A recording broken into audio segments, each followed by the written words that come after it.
आज हम पढ़ेंगे डेंगू के बारे में। डेंगू एक वायरल डिजीज़ है, ठीक है। और डेंगू एक वायरल डिजीज़ है जो कि एक बॉडी से दूसरे बॉडी तक पहुंचा दिया जाता है। ये एक वेक्टर डिजीज़ है। इसमें कैसे क्या वर्क करता है, क्या क्या क्या करने से इसे हम क्या क्या प्रिकॉशन लेने से इसे हम ठीक कर सकते हैं, वो सारा मैं इस वीडियो में आपको बताते चलूँगा। और क्या क्या इसमें लैब डायग्नोसिस होता है, इसके अंदर क्या क्या चीज़ें ली जाती है, इसमें क्या क्या प्रॉब्लम आपको सिम्टम्स देखने को मिलते हैं, तो ये सारा का सारा मैं इस वीडियो के अंदर आपको शेयर करूँगा। और आपको ज़्यादा से ज़्यादा बताऊँगा कि इसमें आपको क्या प्रिवेंशन लेना चाहिए जिसके कारण आपको इमीडिएट इफ़ेक्ट से निजात मिले। मतलब अगर आपको किसी भी तरीके की बुखार होता है तो उससे आपको फ़ायदे मिले। जैसे कि डेंगू। अब डेंगू में सबसे पहला बात है कि ये एक वायरस के थ्रू फैलता है, ठीक है, वायरस। अब इसको हम फ्लेबी वायरस के नाम से भी जानते हैं, ठीक है। और इसको हम ब्रेक बोन फीवर के नाम से भी जानते हैं। जैसे ब्रेक बोन फीवर का मतलब क्या हो गया? ब्रेक बोन फीवर का मतलब ये हो गया कि आपके जो ज्वाइंट है, जो जितने ज्वाइंट है, जितने भी ज्वाइंट आपके पैर हाथ के जितने भी ज्वाइंट है, उस सारे के सारे ज्वाइंट के अंदर एक हेवी पेन होगा। वो ऐसा लगेगा कि आपका जितना भी जॉइंट है वो पूरा ब्रेक हो रहा है, वो टूट रहा है, ठीक है। तो वो जितना भी जॉइंट है वो आपको टूटते हुए महसूस होगा। मसल्स में आपके बहुत ज़्यादा पेन होगा। इससे ज़्यादा आपको यही लगेगा कि आपके पूरे शरीर में हमेशा दर्द है, ठीक है। और इसका जो वेक्टर है, वेक्टर का मतलब ये होता है इसका मतलब इसका संवहन कौन कर रहा है? संवहन हिंदी में इसको संवहन बोला जाता था, वाहक बोला जाता है। वाहक का मतलब ये होता है कि ये जो डिजीज़ है वो किसके थ्रू जा रहा है। जैसे कि क्या होता है कि अगर कोई इंसान है, अगर उसे डेंगू है तो ये जो मच्छर है ना, एडिस एजिप्टी इस आदमी को काटेगा और इस आदमी से थ्रू इस बंदे को ना ये फैला दिया जाएगा। स्प्रेड बाई एडिस एजिप्टी, ठीक है, स्प्रेड बाई एडिस एजिप्टी, ठीक है। इस मच्छर के द्वारा इसको फैला दिया जाता है, ठीक है।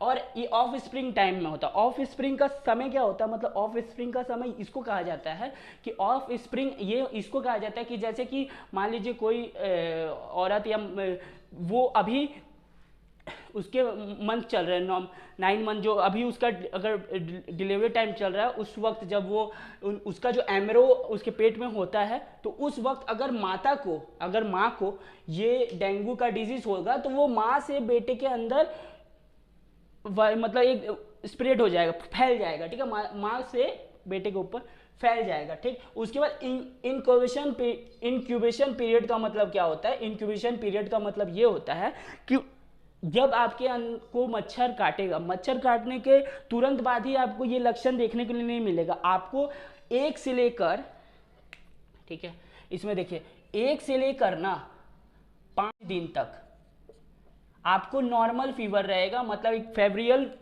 फीवर रहता है, ठीक है। आपको फेब्रियल फीवर रहेगा जिसमें आपको फीवर ज़्यादा नहीं आएगा, आपको फीवर कम रहेगा, जॉइंट पेन भी कम होगा।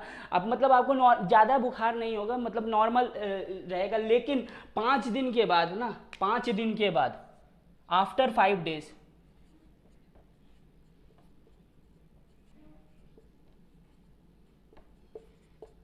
5 डेज ना ये तो सीवर हो जाएगा। सीवर का मतलब क्या होगा कि ज़्यादा बढ़ जाएगा। आपको जितने भी मसल्स है उसमें जॉइंट पेन बढ़ जाएगा। आपके जितने भी जॉइंट्स हैं वो उसमें बहुत गंदा, क्योंकि मैंने पहले ही बता दिया था कि ये जो डिजीज़ है ना वो आपका ब्रेक बोन फीवर है। ब्रेक बोन फीवर में जैसे मान लीजिए आपकी हड्डी को कोई मार के तोड़ दे तो कितना दर्द होगा? तो जितना भी दर्द होगा ना वो आपके ब्रेक बोन फीवर के जितना ही आपको दर्द पहुंचाएगा। ये डेंगू बहुत खतरनाक बीमारी आजकल बहुत ज़्यादा फैल रहा है, ठीक है। और ये जो डेंगू है वो आपके प्लेटलेट को इफेक्ट करता है, ठीक है। आपके प्लेटलेट की जो संख्या है आपके शरीर में, नॉर्मली प्लेटलेट की संख्या है वो कहीं किसी बुक में 1.5 लाख लिखा है, किसी बुक में 1 लाख लिखा है। बस जनरली हम 1.5 लाख से 3 लाख लेते हैं। और आपके अंदर रहना भी चाहिए वो 1 लाख 1.5 लाख ऐसा रहना भी चाहिए। बट क्या होता है ना कि जब आपके अंदर ये डेंगू के डिजीज देखने को मिलते हैं ना तो ये धीरे धीरे डाउन होने लगता है। ये बहुत ज़्यादा गिर जाता है। और बहुत ज़्यादा गिरने का मतलब क्या, ये इतना गिर जाता है ना कि 20-30 हज़ार पे आ जाता है। तो ये क्या एकदम मतलब सीवियर कंडीशन हो जाता है जिसमें लोग की जान चली जाती है। इसका सबसे बड़ा क्या क्या रीज़न होता है मैं बता रहा हूँ आपको। इसको इसका जो एक टेक्निकल नेम है, जैसे कि आरबीसी को हम अरिथ्रोसाइट्स बोलते हैं, उसके बाद डब्ल्यूबीसी को हम लिम्फोसाइट बोलते हैं। वैसे ही हम प्लेटलेट को ना मैं आगे पढ़ाऊंगा, ये क्रॉप्सूल के पार्ट होता है। ब्लड ना दो भाग में बंट जाता है। एक आपका ब्लड बढ़ता है वो आपका फ्लूइड पार्ट में, मतलब उसमें खाली प्लाज्मा होता है। एक पार्ट बढ़ता है आपका क्रॉप्सूल के भाग में, जिसके अंदर पूरे सेल्स पाए जाते हैं, जिसमें डब्ल्यूबीसी, आरबीसी और प्लेटलेट। तो प्लेटलेट का जो नाम है ना, वो जर्नली प्लेटलेट का जो नाम है वो आपका टेक्निकल जो नेम, जो मेडिकली नेम बोला जाता है वो थ्रोम्बोसाइट्स है। ठीक है, थ्रोम्बोसाइट्स उसका नाम लिखा बोला जाता है। ठीक है, अब क्या होता है कि जब जैसे जैसे ये बीमारी आपके शरीर में बढ़ना स्टार्ट होती है ना, जैसे जैसे ये बीमारी आपके शरीर में बढ़ना स्टार्ट होती है, वैसे वैसे क्या होता है, आपके प्लेटलेट गिरने के कारण ना आपकी पल्स रेट, जो आपका पल्स रेट में होता है ना, वो वीक होना स्टार्ट हो जाता है। ठीक है, वो वीक होना स्टार्ट हो जाता है, पल्स रेट वीक होना स्टार्ट हो जाता है। और पल्स रेट जो वीक होता है ना, इसके कारण हार्ट अटैक के चांसेस बढ़ते जाते हैं, हार्ट अटैक आने के चांसेस काफ़ी बढ़ जाते हैं। क्योंकि पल्स रेट वीक होगा तो आपका शरीर का जो फ्लो है वो धीरे धीरे कम होते जाएगा और आपको हार्ट रेट, जो हार्ट अटैक आने का चांसेस बढ़ जाते हैं। देखिए इसमें कितना ये सीवियर कंडीशन है कि आपका जो ब्लड प्रेशर है ना वो लेस देन 20 mmHg हो जाता है। Hg जो है वो हम मर्करी के लिए यूज़ करते हैं। ठीक है, Hg जो है वो मर्करी के लिए यूज़ करते हैं, Hg जो है वो हम मर्करी के लिए यूज़ करते हैं। ठीक है, अब देखिए उसमें क्या है ना कि कुछ लक्षण दिखेंगे। लक्षण मतलब क्या, सिम्टम्स। ठीक है, अब लक्षण का मतलब जो सिम्टम्स दिखेंगे उसमें क्या बोला जाता है। देखिए अब इसके अंदर आपको क्या क्या देखने को मिलेगा। इसके अंदर आपको देखने को मिलेगा, आपको हाई फीवर होगा। तो पहले कुछ दिनों में, जैसे मैंने इंक्यूबेशन पीरियड के अंदर आपको बताया था कि 1 से लेकर 5वें दिन जो भी होते हैं उसमें आपको ज़्यादा बुखार देखने को नहीं मिलेगा। बुखार आपका आएगा जाएगा लेकिन ज़्यादा नहीं देखने को मिलेगा, लेकिन हाई फीवर कंटिन्यू आपको देखने को मिलेगा आफ्टर 5 डेज, 10 डेज तक देखने को मिलता है। ठीक है, 5 से 10 डेज तक आपके शरीर पर लाल चकते पड़ जाएंगे, आपका पूरा शरीर लाल लाल लाल लाल लाल लाल लाल लाल पूरा भर जाएगा, पूरा लाल लाल चकता बन जाएगा। आपको हेडेक होगा, हेडेक मतलब सिर दर्द होगी, मतलब सिर में बहुत ज़्यादा जॉइंट पेन, वो जर्नली मैंने बता ही दिया था, जॉइंट पेन, ये ब्रेक बोन फीवर हो रहा है। आपका मसल्स भी दर्द होगा, आपका सारे मसल दर्द करेंगे, आपके जितने जॉइंट है, ये सारे जॉइंट, ये सब का सब जॉइंट दर्द करेगा। ठीक है, आपको वॉमिटिंग होगी, मतलब उल्टियाँ। ठीक है, मतलब आपको दस्त लग जाएगा नॉर्मली। ठीक है, और उसके बाद देखिए अब इसके कुछ सही आपको क्या है कि देखिए, अगर आपका प्लेटलेट का काम क्या है, प्लेटलेट का एक और काम है, प्लेटलेट का काम है कि वो आपका क्लॉटिंग करता है। ठीक है, थ्रोम्बोसाइट का एक काम है कि वो आपके ब्लड को क्लॉट कर देता है। ठीक, तो ब्लड को जब क्लॉट करता है ना थ्रोम्बोसाइट, तो देखिए अगर प्लेटलेट गिर जाएगा आपके शरीर में तो ये अपना फीचर्स कहाँ से, जो अगर मान लीजिए आपके शरीर में कोई भी, जैसे कोई भी जगह में कोई भी फीचर्स मिलता है, मोबाइल में अगर कोई भी फीचर्स मिल रहा है, अगर वो फीचर्स उसमें से धीरे धीरे कम होना स्टार्ट करे तो वो फीचर वर्क नहीं करेगा अच्छे से। ठीक है, तो वैसे ही क्या होता है ना कि प्लेटलेट जो रहता है ना उसका अगर अमाउंट घट जाए ना तो वो आदमी काम नहीं कर पाएगा अपना। तो उसी तरीके से जो प्लेटलेट है वो अपना काम नहीं कर पाएगा, वो ब्लड क्लोटिंग करना खत्म कर देगा, वो ब्लड क्लोट ही नहीं कर पाएगा आपके शरीर में। ठीक है, क्या ब्लड क्लॉट क्यों किया जाता है, वो अलग रीजन होता है। ब्लड क्लॉट इसलिए किया जाता है जब भी आपके शरीर में, यहाँ मान लीजिए कट आ गया, कट आने के बाद क्या होता है ना, यहाँ से खून बहना स्टार्ट होता है। ठीक है, तो इसमें क्या होता है ना कि जब आपका खून बहना स्टार्ट होता है ना तो यहाँ पे क्या होता है, तो कि थ्रोम्बोप्लास्टिन जाके प्लेटलेट से मिलता है, तो जो प्लास्टिन अगर प्लेटलेट से मिलता है तो थ्रोम्बोप्लास्टिन बनाता है। ये प्रक्रिया आगे बढ़ते बढ़ते जाके फाइब्रिन बनाती है। तो फाइब्रिन क्या करता है ना, यहाँ पे ना एक लेयर जैसा, आपके जहाँ कटा हुआ हिस्सा होता है वहाँ लेयर जैसा बना देता है। ठीक है, जब वहाँ पे वो लेयर जैसा बन जाता है ना तो वहाँ पे क्या होता है कि लेयर बनने के बाद वहाँ से जो खून बहने की प्रतिक्रिया है ना वो कम हो जाती है। ठीक, और इस पूरे प्रोसेस को ना हम, मतलब खून जमने की पूरी प्रोसेस को ना हम कास्केडिंग प्रोसेस कहते हैं। और ये पूरा कास्केडिंग प्रोसेस होने के में ना टोटल 4 मिनट का समय लगता है, पूरा कास्केडिंग। अगर आपके यहाँ कुछ, आपका जब ये कभी हार्ट कटेगा तो उसमें क्या होना, वो सारे के सारे प्लेटलेट जो है ये मिलके फाइब्रिन बनाएगा। फाइब्रिन ये प्रोसेस होता है, एक लंबा एक प्रोसेस होता है, उसके साथ प्रोथ्रोम्बिन मिलके ये सारे के सारे प्रोटीन है, आपके खून के अंदर ये प्रोटीन पाया जाता है जो कि प्लाज्मा के अंदर प्रेजेंट होता है। वो मैं आगे जब ब्लड पढ़ाऊंगा तो उसमें मैं उस चीज को बता दूंगा। ठीक है, तो ये जो क्लोटिंग करने का क्षमता है ना, ये खत्म कर देता है, क्योंकि इसके अंदर क्या है ना कि धीरे धीरे सब चीज कम होने लग जाता है, ठीक है। तो ये खत्म कर देगा, ठीक। उसके बाद अब देखिए क्या, अब इसके लैब डायग्नोसिस होते हैं, ठीक है। लैब डायग्नोसिस में क्या होता है, लैब डायग्नोसिस मतलब क्या कि आपको जो आपको अगर कुछ प्रॉब्लम हो गया डेंगू से रिलेटेड, तो आप जब जाएंगे डॉक्टर के पास, तो डॉक्टर आपको कुछ लिख के देगा, मतलब कुछ टेस्ट लिख के देगा। ये टेस्ट लगभग 1200 से 1300 रुपये पड़ता है, पता नहीं क्या। जब मुझे हुआ था ये डेंगू, तो ये 1300 रुपये का ये टेस्ट पड़ा था, ठीक है। तो और मुझे ये ज़्यादा बड़ा वाला नहीं हुआ था, मुझे 1 से 5 दिन वाला फीवर में हुआ था, तो मैंने उसी वक्त टेस्ट करा लिया था, मुझे 1300 रुपया पड़ा था, ठीक है।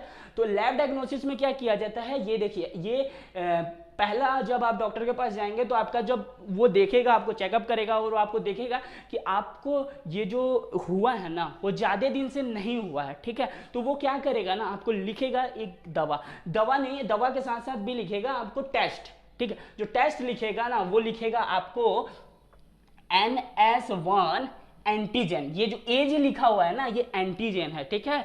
एंटीजन मैं आगे बताऊंगा कि एंटीजन क्या होता है। एंटीजन एक प्रोटीन है जो कि आपके आरबीसी पे पाया जाता है, वो आरबीसी के ऊपर फ्लोट करते रहता है, ठीक है। आरबीसी के ऊपर फ्लोट करते रहता है और कहीं नहीं फ्लोट करता, आरबीसी के ऊपर फ्लोट करता रहता है।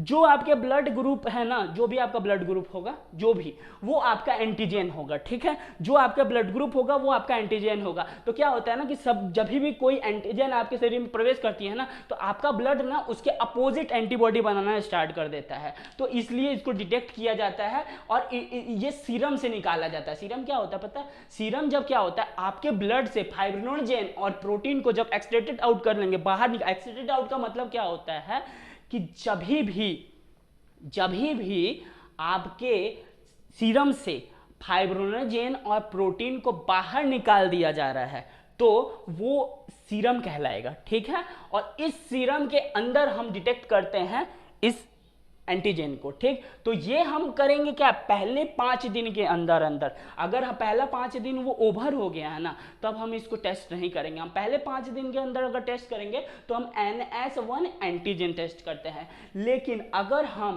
हम दूसरे मतलब आखिरी 5 दिन में करते हैं, मतलब 5 से लेकर ये 10 दिन, ये 5 से लेके ये 10 दिन के भीतर का टेस्ट होता है, 5 से लेके 10 दिन के भीतर का टेस्ट होता है।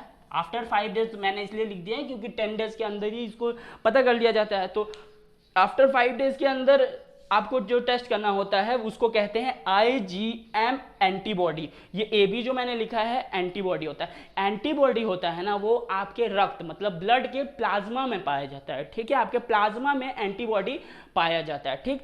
ये आपको एंटीबॉडी, आपको प्लाज्मा, जब मैं प्लाज्मा पढ़ाऊंगा तो प्लाज्मा बताऊंगा। और ये IgM एंटीबॉडी जो हम लैब डायग्नोसिस करते हैं, वो 5 दिन के बाद, अगर आपके बुखार का जो टेन्योर है वो 5 दिन से ज़्यादा हो जाए, तो हम IgM एंटीबॉडी कराते हैं, ठीक है।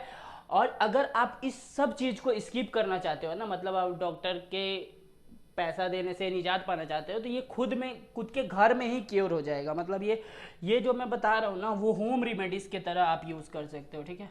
इसको आप होम रेमेडीज़ की तरह से यूज़ कर सकते हो, इसको आप होम रेमेडीज की तरह यूज कर सकते हो। जैसे कि क्या होता है ना कि जैसे आप इसके लिए ये एंटीपायरेटिक है, दोनों एंटीपायरेटिक का मतलब क्या होता है, एंटीपायरेटिक क्या होता है, ये बुखार को कम कर देता है, ठीक है, बुखार को कम कर देता है, ठीक। और एंटीपायरेटिक का एक और काम है, एंटीपायरेटिक एनालिसिस के तौर पे भी यूज किया जाता है। एनालिसिस क्या होता है, वो जो दर्द निवारक हो, ठीक है, दर्द निवारक हो।